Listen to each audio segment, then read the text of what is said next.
राहु और केतु ग्रह का नाम सुनते ही लोगों के मन में डर बैठ जाता है। जिसकी भी कुंडली में यह दो ग्रह खराब स्थिति में होते हैं, उनको जीवन में बहुत संघर्ष करना पड़ता है। राहु और केतु को अशुभ माना जाता है क्योंकि उनकी उत्पत्ति राक्षसों से हुई है और ये सूर्य और चंद्र जैसे ग्रहों को भी बुरी तरह से प्रभावित करते हैं, जिससे सूर्य ग्रहण और चंद्र ग्रहण होता है। कुंडली में राहु और केतु ग्रह मजबूत होते हैं तो जातक को अच्छे परिणाम मिलते हैं। वहीं अगर ये दोनों ग्रह कमज़ोर हुए तो जातक को बुरे परिणाम भी भुगतने पड़ते हैं। दोस्तों, लाल किताब एक ऐसा ग्रंथ है जिसमें जीवन के कई रहस्य छिपे हैं। यह प्राचीन ग्रंथ ज्योतिष के गूढ़ सिद्धांतों पर आधारित है और इसमें ग्रहों के प्रभाव से जुड़े कई उपाय बताए गए हैं, जिनको बड़ी सरलता से हर कोई कर सकता है और इन उपायों को अपनाकर हम अपने जीवन में सुख, समृद्धि और सफलता पा सकते हैं।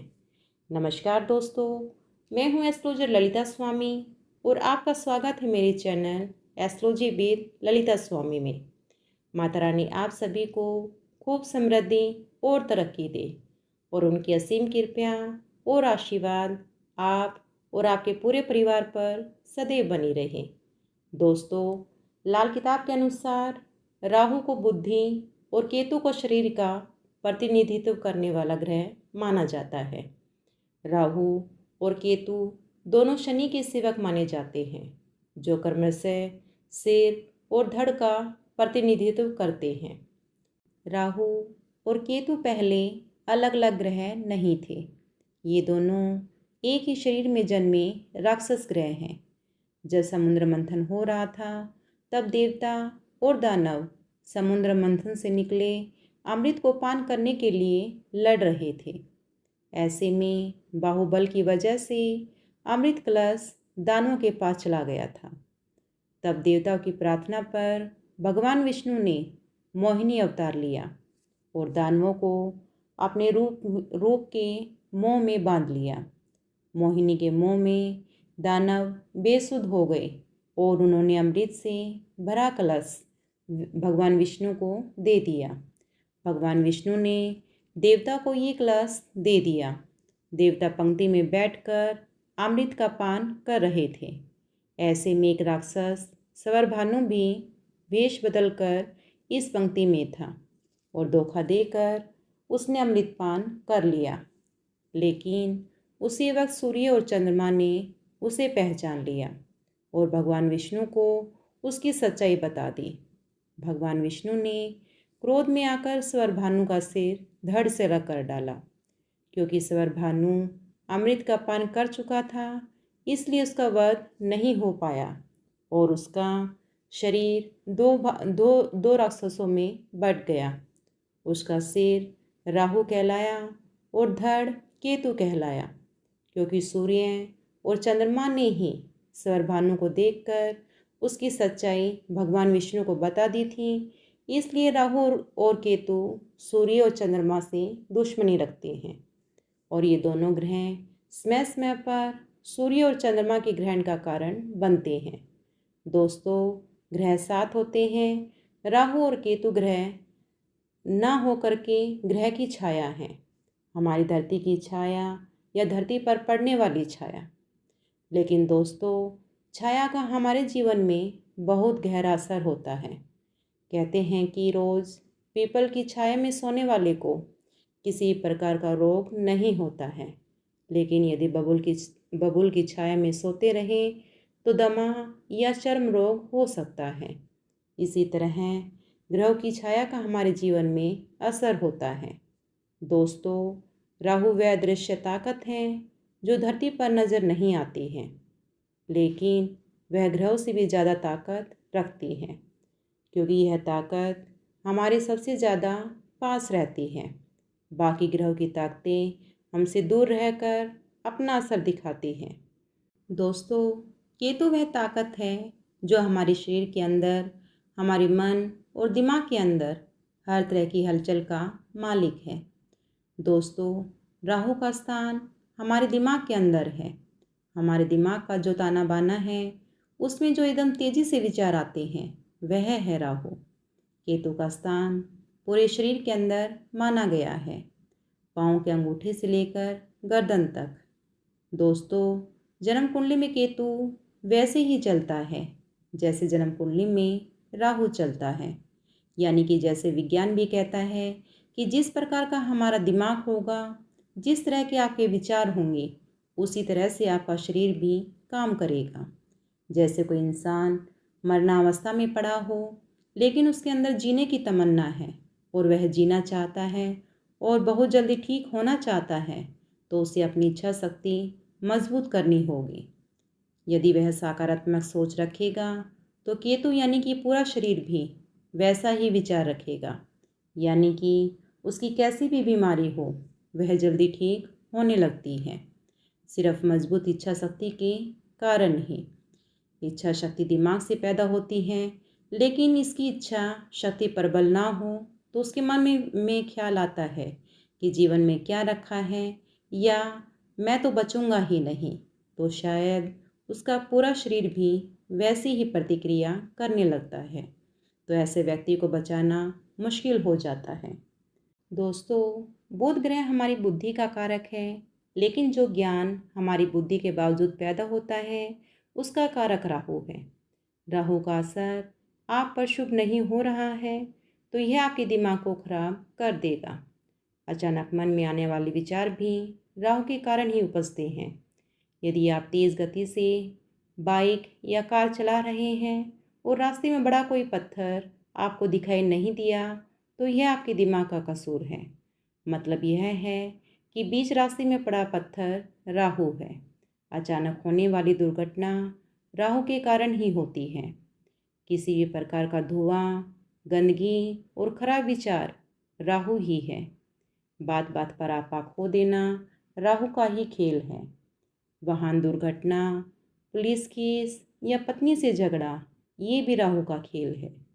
यदि कुंडली में मक्कारी, चालबाजी, बेईमानी, धोखेबाजी और जालिमपन है तो राहु के खराब होने की निशानी समझें।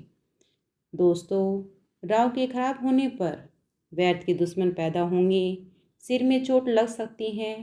गैर जिम्मेदारी और लापरवाही राहु के खराब होने की निशानी है।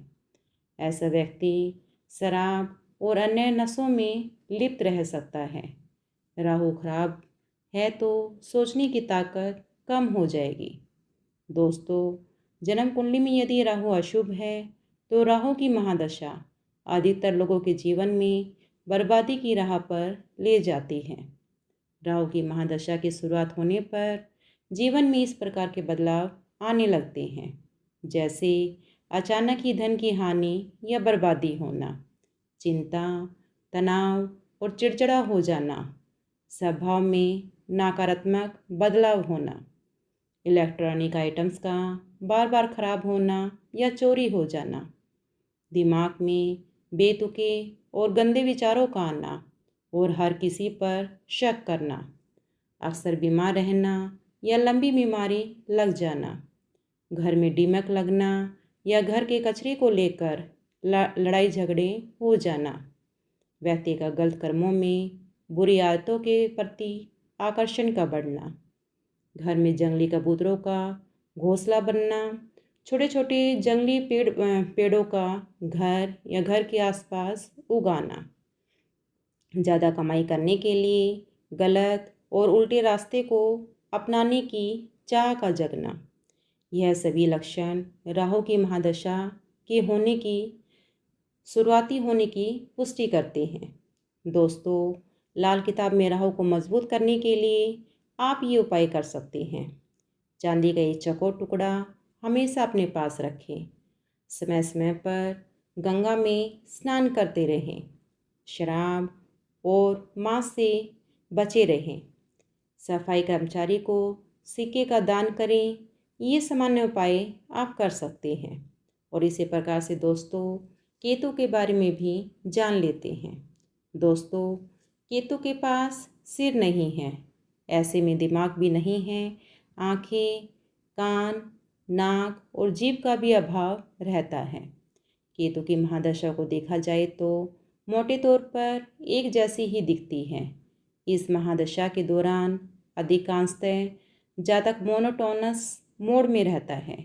कोई नया काम नहीं होता, नया प्रोजेक्ट नहीं होता, नई योजनाएं नहीं होती। कोल्लू के बैल की तरह जातक एक ही सर्कल में बार बार घूमता रहता है। शून्य से शुरुआत कर दोबारा शून्य तक पहुंच जाता है। केतु की स्थिति शुभ होने पर जातक को पद प्रतिष्ठा और संतान का सुख मिलता है, जबकि अशुभ होने पर व्यक्तियों को बीमारियां, ग्रह क्लेश और संतान संबंधी समस्याओं का सामना करना पड़ सकता है। दोस्तों, कई बार केतु की महादशा में बड़े प्रोजेक्ट शुरू हो जाते हैं तो 7 साल का समय उनकी तैयारी में ही बीत जाता है। खराब बात यह है कि अधिकांश केतु की दशा में परिणाम नहीं मिलते हैं, और अच्छी बात यह है कि केतु के ठीक बाद शुक्र की महादशा होती है जो 20 साल तक चलने वाली होती है। केतु के दौरान किए गए अधिकांश प्रयास शुक्र की महादशा में परिणाम देने वाले होते हैं। दोस्तों, अगर एक ज्योतिष आचार्य के रूप में देखती हूँ तो मैं पाती हूँ कि केतु की महादशा के दौरान अगर परिणाम ना भी मिल रहे हों तो जातक को लगातार प्रयास करते रहना चाहिए। शुक्र में अपनी मेहनत का फल खाने के लिए अगर केतु में पर्याप्त विफल प्रयास न किए जाएंगे तो बाद में आने वाली शुक्र की महादशा में शून्य से शुरुआत करनी पड़ती है। इसलिए दोस्तों, अपनी सक्सेस के लिए प्रयास जारी रखें और साथ ही दोस्तों केतु को इन उपायों से मजबूत करें। केतु को मजबूत करने के लिए प्रतिदिन नाभि जुबान और माथे पर केसर का तिलक अवश्य लगाएं। वृद्ध और ज़रूरतमंद व्यक्तियों की मदद करें। कानों में सोने की बाली पहने, इससे लाभ मिलेगा। दूध में केसर मिलाकर अवश्य पिएं। पिता और वृद्ध लोगों का हमेशा सम्मान करें। घर में काला और सफ़ेद रंग का कुत्ता पालें। दोस्तों, केतु को मजबूत करने के लिए ऐसा करना काफ़ी सहायक होगा। दोस्तों, पूर्णतः लाभ के लिए अपनी कुंडली का विश्लेषण करवाएं। पूरी कुंडली का विश्लेषण करवाना अत्यंत आवश्यक है। इसमें ग्रहों की स्थिति, उनकी शक्ति, उन पर पड़ने वाली अन्य ग्रहों की दृष्टि और दशा आदि शामिल है। सटीक जानकारी के लिए किसी अनुभवी ज्योतिषी से सलाह लेना उचित है, या आप हमसे भी संपर्क कर सकते हैं। आशा करती हूँ दोस्तों आपको आज का वीडियो पसंद आया होगा। यदि वीडियो पसंद आई है तो इसे लाइक, शेयर और चैनल को सब्सक्राइब कर लें, और साथ में ही एक प्यारा सा कमेंट भी अवश्य लिखें। चलिए दोस्तों, फिर मिलते हैं एक नई और ज्ञानवर्धक वीडियो के साथ। तब तक के लिए जय माता दी।